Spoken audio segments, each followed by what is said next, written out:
Hi everyone! So ayan, mukhang dinudumog na naman kami. Mukhang kulang nga ang aming 6-seaters. For today, magabalik ang ating pa-hair color mixture reveal. So ang first mixture natin ay Platinum Ash at Charcoal Ash. At ito ay ang ating trusted brand na Pure Brandy. At ang naging result nga nito ay Beige Ash Blonde. Syempre doon lang yung tumalab guys sa naka-lightener na parts. At yung base color natin ay nag-brown lang siya. So ang gumawa nga nito ay ang aking trained senior hairstylist na si JC.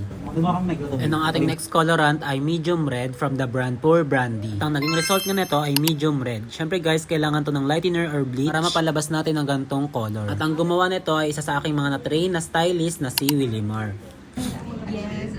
Okay, next mixture ay gray brown, light chocolate brown at very light pearl blonde. Ang naging result nga nito ay golden ash blonde. Microlights lang pala yung golden ash blonde guys. Ang gumawa nga nito ay aking trained stylist na si Christine. Okay, next mixture ay very light pearl blonde at warm beige. Ang naging result nga nito ay medium ash blonde. Ang gumawa nga nito ay aking well-trained na hairstylist na si Alea. Okay, last mixture ay light chocolate brown at gray brown. Ang naging result nga nito ay lightest chocolate blonde.